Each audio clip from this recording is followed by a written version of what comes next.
Le parcours d'un médicament, c'est un peu comme une chaîne. De la prescription du médecin jusqu'à son administration au patient, chaque maillon est absolument essentiel.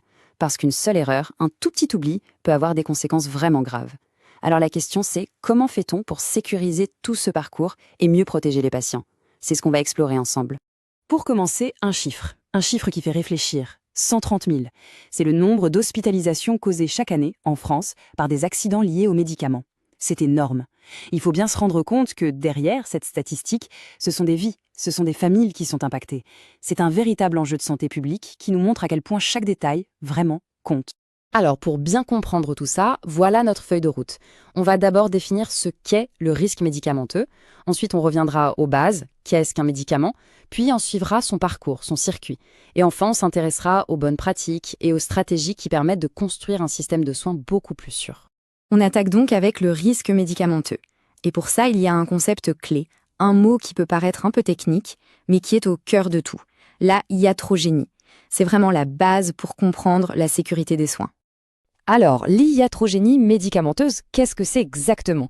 Pour faire simple, ce sont tous les effets néfastes pour la santé qui sont causés directement par un ou plusieurs médicaments. Ça va des effets secondaires bien connus aux interactions dangereuses et parfois complètement imprévues entre différents traitements. Mais alors, comment est-ce que ces accidents arrivent? Eh bien, les causes sont très variées. Ça peut être une erreur de dosage, une prise au mauvais moment, un traitement qui n'est pas suivi correctement, ou encore une interaction entre deux substances à laquelle on ne s'attendait pas. Chaque situation est un piège potentiel. Bon, pour bien gérer ce risque, il faut d'abord comprendre l'objet au centre de tout ça, le médicament. De quoi est-il vraiment fait? Et sous quelle forme le trouve-t-on? C'est fondamental pour la suite. Dans chaque médicament, il y a deux éléments principaux. D'un côté, on a le principe actif. Ça, c'est la star, si on veut. C'est la molécule qui soigne, celle qui a l'effet thérapeutique qu'on recherche. De l'autre côté, il y a l'excipient. C'est tout le reste. Ce qui donne sa forme, sa couleur, ce qui aide à l'absorber, mais qui n'a pas d'action curative en soi. Et le mélange du principe actif et de l'excipient, ça donne ce qu'on appelle la forme galénique. C'est juste un mot un peu savant pour parler de l'apparence finale du médicament. On pense tout de suite aux comprimés ou aux gélules, mais comme on le voit ici, les formes sont en réalité bien plus variées. Le comprimé, c'est le grand classique, bien sûr, de la poudre compressée. Mais ce qui est super intéressant, c'est son enrobage. Il n'est pas juste là pour le goût, il peut servir de véritable bouclier, soit pour protéger le principe actif de l'acidité de l'estomac, soit à l'inverse, pour protéger l'estomac du médicament. Et la gélule alors? Eh bien, c'est cette petite enveloppe de gélatine qui contient la poudre. Son gros avantage, c'est qu'elle se dissout plus tard dans le tube digestif. C'est très malin pour protéger des principes actifs un peu fragiles ou pour cibler une zone d'absorption bien précise. Et bien sûr, tout ne s'avale pas. Il y a les formes dermiques. Les crèmes, les gels, elles permettent soit une action très locale, pile à l'endroit où on les applique, soit parfois une diffusion lente et contrôlée du principe actif dans tout le corps. Ok, maintenant qu'on a posé ces bases, suivons le parcours d'un médicament dans un établissement de santé. C'est ce qu'on appelle le circuit du médicament. Et vous allez voir, c'est une chaîne de responsabilité où la moindre petite faille peut être critique. Ce circuit, c'est un peu un ballet où chaque acteur a un rôle très précis. Le médecin qui prescrit, le pharmacien qui analyse et dispense, l'équipe soignante qui administre, le patient bien sûr, est au centre de tout. Mais chaque passage de relais est un point de vulnérabilité où une erreur peut se glisser. On peut découper ce circuit en 4 grandes étapes.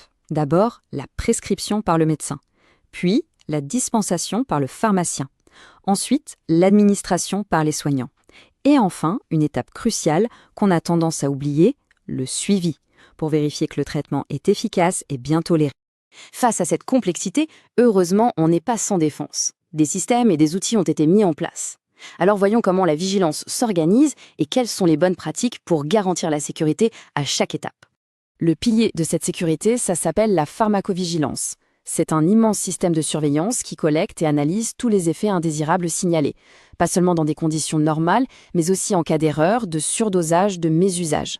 C'est grâce à ces retours du terrain qu'on améliore constamment la connaissance sur les médicaments. Et sur le terrain, pour les soignants, il y a des outils mnémotechniques très efficaces, comme la règle des 5 B. Le bon patient, le bon médicament à la bonne dose, par la bonne voie et au bon moment. C'est une checklist simple mais hyper puissante qui permet de réduire drastiquement le risque d'erreur juste avant l'administration.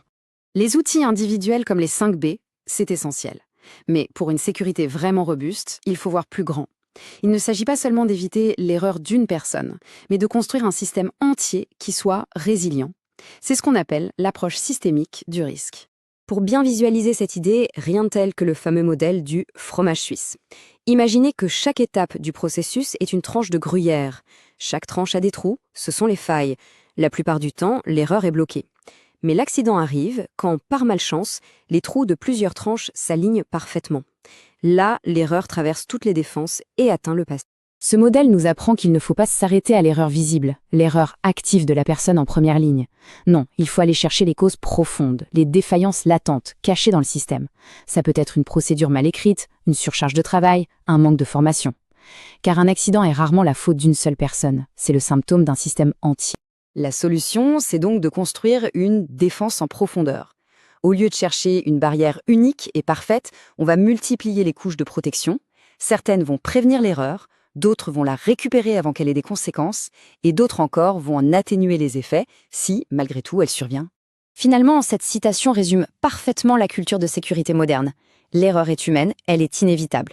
L'objectif n'est donc pas un zéro erreur illusoire, c'est de construire des systèmes qui anticipent les erreurs, les rattrapent, et surtout, qui apprennent d'elles pour devenir toujours plus forts et plus sûrs. Cette vidéo vous est proposée par Second World Company pour le développement des soignants.